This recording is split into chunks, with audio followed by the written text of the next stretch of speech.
el conflicto israelí-palestino. El día 20 de noviembre del año 2017, escribimos en Santo Domingo, República Dominicana, una reflexión sobre este conflicto que hoy, desde Castilla-La Mancha en Olombrada, queremos volver a compartir, porque se hace necesario que aquellos que ven en cada niño o niña a su hijo o su hija o su sobrino o su sobrina, en cada anciano o anciana a su padre o a su madre, que en cada ser humano, sin importar su religión, su raza, su posición social, se ve reflejado en el otro. Dedico la presente reflexión a la memoria del profesor Juan Bosch, quien en 1975 ofreciera varias conferencias a la Hermandad Dominico-Árabe, que luego fueron recogidas en un libro titulado Breve Historia de los Pueblos Árabes. Es una responsabilidad ética, un imperativo moral, librar a las religiones que surgen con el patriarca Abraham, judaísmo, cristianismo e islamismo, de la idea perversa, casi impuesta como verdad, que establece que el conflicto israelí-palestino es fruto de una antigua disputa religiosa. Sin embargo, el mercantilismo que se ve coronado en el capitalismo industrial que impuso el Imperio Británico en el siglo XIX no es mencionado, como lo cita el profesor Juan Bosch en Breve Historia de los Pueblos Árabes, cuando el Imperio Británico en el año 1838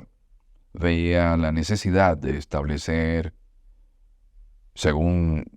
nos dice el profesor Juan Bosch, y cito, una cuña que debía ser un país bajo el protectorado británico. Era el Imperio Británico el promotor del capitalismo industrial y financiero que en el siglo XIX, de cada 4 habitantes del globo terráqueo, tenía un súbdito para la reina Victoria. Profesor Juan Bosch establece que ya en el año 1840, Anthony Ashley Cooper, conocido como Lord Shaftesbury, un político británico, recomendaba en una comunicación al ministro de Relaciones Exteriores de Inglaterra, Lord Palmerston, la separación del mundo árabe entre su parte africana y su parte asiática por medio de la creación de un Estado. De igual forma, resalta cómo un ciudadano inglés, Sir Moses Montefiore, hizo la primera plantación de naranja en la región y que en el año 1870 Charles Netter fundó una escuela agrícola en la colonia de judíos que se llamaba Mikve Israel y que el barón Edmond de Rothschild compró tierras y organizó en el sur de Palestina una siembra de viñedos. Siguiendo con el profesor Bosch, estableció que el sionismo era fruto de un proceso que antecedió al nacimiento de Theodor Herzl, el escritor húngaro, autor de la obra El Estado Judío en 1896. De lo expresado por el profesor Bosch, según las investigaciones que hizo, podemos comenzar a inferir que este es un conflicto que se justifica y encubre ante la opinión pública mundial, ocultando los intereses geopolíticos que han elaborado planes de reconfiguración del mapa político de Oriente Próximo, mediante los cuales se permiten controlar reservas de recursos energéticos, rutas comerciales, terrestres y marítimas, y dominar mercados. Otro elemento que ratifica la posición del profesor Bosch y que hemos podido constatar por nuestras investigaciones es que los acuerdos secretos de Gran Bretaña y Francia, conocidos como Sykes-Picot de 1916, en estos se decidió la repartición de los territorios que habían pertenecido al anciano enfermo de Europa, el Imperio Turco Otomano. La famosa enfermedad que en geopolítica viene a ser la ubicación geográfica,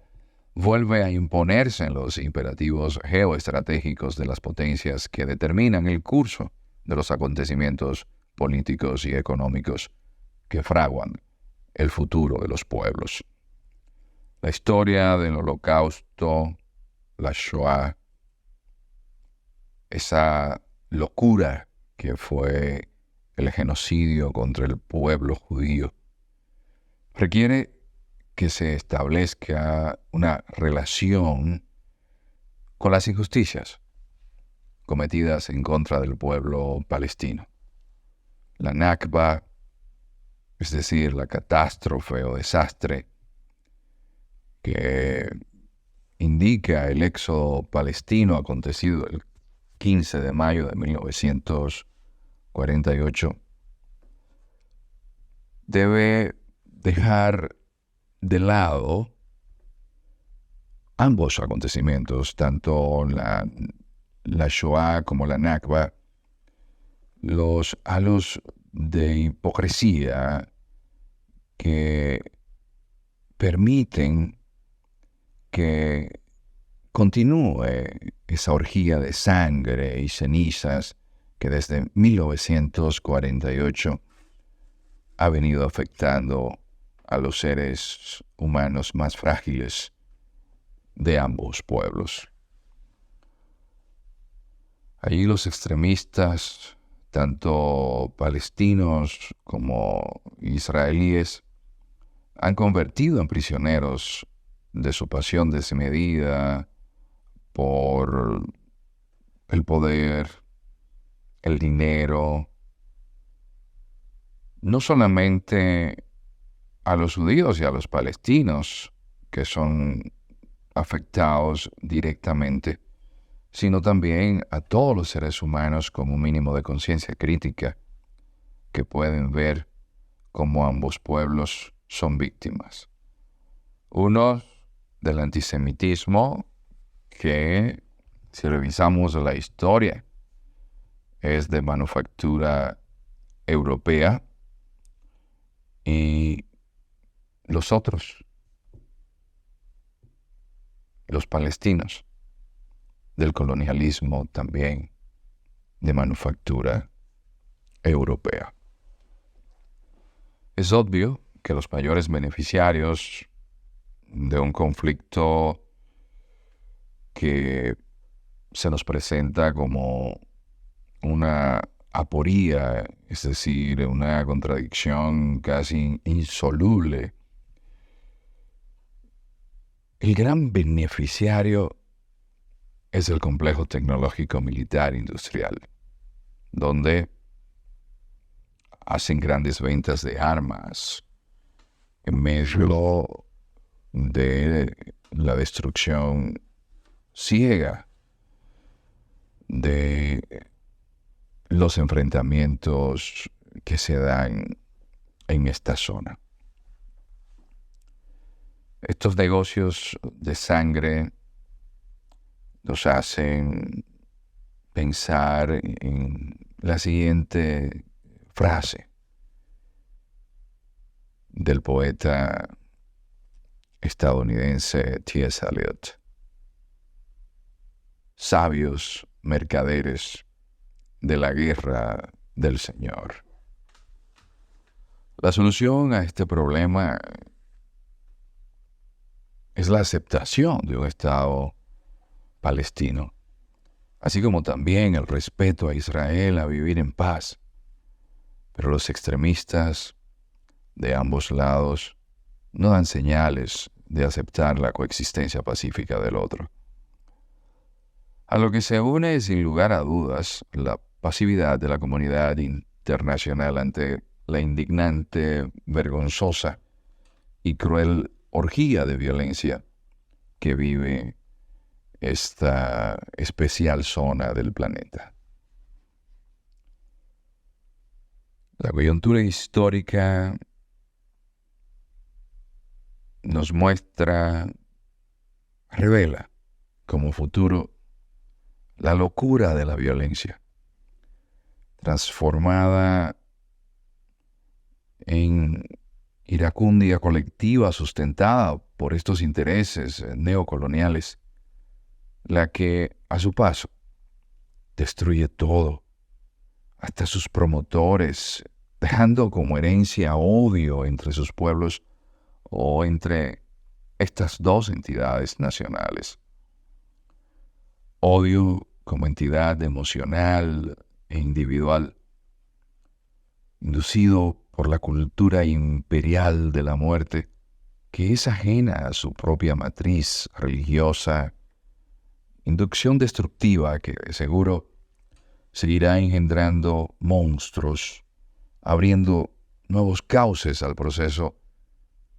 antinatural de la degradación de la especie humana. Solo la convivencia entre ambos pueblos garantizará la paz para los dos y sus dirigentes. Habrá consecuentemente que renunciar a la visión apocalíptica de la destrucción de uno y otro, como ha sido la rutina de violencia desde hace más de 60 años. Ambos pueblos,